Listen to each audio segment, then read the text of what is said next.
তারা normal delivery করতে চাচ্ছে কিন্তু একেবারে শেষ মুহূর্তে দেখা যায় যে তার হয়তো হাই ব্লাড প্রেশার হয়ে গেছে অথবা যেটিকে আমরা এক্লেম্পসিয়া বলে থাকি। এই ক্ষেত্রে যদি নরমাল ডেলিভারি দরকার হয়ে থাকে সেক্ষেত্রে সেই রোগীদেরকে আপনারা আসলে কিভাবে কাউন্সেলিং করে থাকেন বা প্রপার ম্যানেজমেন্ট আসলে কীরকম হয়ে থাকে? হাই ব্লাড প্রেশার যেটা প্রেগনেন্সিতে আমরা দেখি সেটা আসলে নর্মাল ডেলিভারির জন্য কোনো কন্ট্রাইন্ডিকেশন নয় যদি তার ব্লাড প্রেশার কন্ট্রোলে থাকে।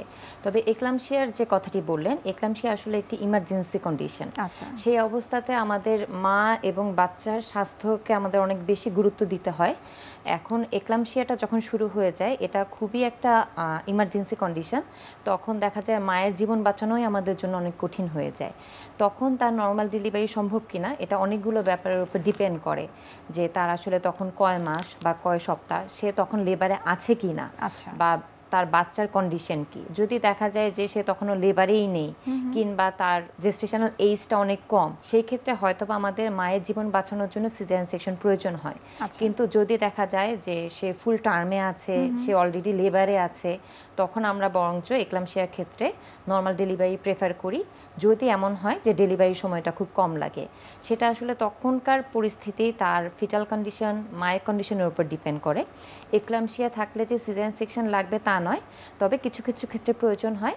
আর কিছু কিছু ক্ষেত্রে যদি আমাদের সব কিছু ঠিক থাকে আমরা নর্মাল ডেলিভারিটাকে প্রেফার করি। অনেক মায়েরা আছেন যাদের প্রথম সন্তান হয়তো সিজারিয়ান সেকশনের মাধ্যমে হয়েছে কিন্তু পরবর্তীতে তিনি সুস্থ রয়েছেন, তার সন্তানও সুস্থ রয়েছেন এবং সেক্ষেত্রে তিনি যদি নর্মাল ডেলিভারি করতে চান সেটি আসলে সম্ভব কিনা বা এই ক্ষেত্রে মায়ের কোনো অসুবিধা হতে পারে কিনা?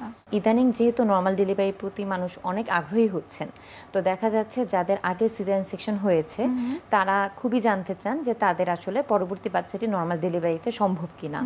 এর উত্তর হচ্ছে সম্ভব, তবে এটা নির্ভর করছে তার আগে সিজারিয়ান সেকশনটা হয়েছিল কি কারণে। আমাদের কিছু সিজারিয়ান সেকশনের ইন্ডিকেশন আছে যেটা হচ্ছে রিকারেন্ট ইন্ডিকেশন, মানে আগের বার যেই ইন্ডিকেশনে তাকে সিজারিয়ান সেকশনটা করা হয়েছিল এবারও সেটা সম্ভব কিনা বা এবারও সেই ইন্ডিকেশনটা আছে কিনা। আর যদি দেখা যায় যে আগের বার যেই কারণে হয়েছে সেই কারণটি বর্তমানে নেই, সেই ক্ষেত্রে তার অবশ্যই নর্মাল ডেলিভারি সম্ভব। এই ক্ষেত্রে এটাকে আমরা বলি VBAC, vaginal delivery after caesarean section.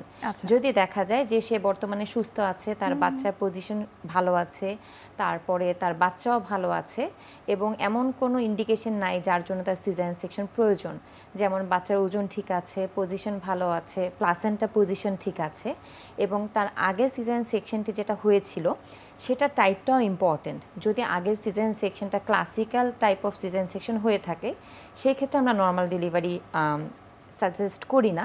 যদি দেখা যায় লোয়ার সেগমেন্ট সিজারিয়ান সেকশন হয়েছিল সেই ক্ষেত্রে এইবার সম্ভব। তবে এই ক্ষেত্রে অবশ্যই যেটা প্রথম একটি গুরুত্বপূর্ণ ব্যাপার যে তার এই ডেলিভারিটি অবশ্যই হাসপাতালে হতে হবে, বিশেষজ্ঞ চিকিৎসকের উপস্থিতিতে হতে হবে, হাসপাতালে হতে হবে। আমরা এই নর্মাল ডেলিভারি সম্পর্কে আরও বিস্তারিত জানবো আপনার কাছ থেকে, তবে তার আগে আমরা একটু দেখে নিচ্ছি আমাদের স্বাস্থ্য প্রতিদিনের নিয়মিত আয়োজন কি খাবেন কেন খাবেন এই সেগমেন্টে।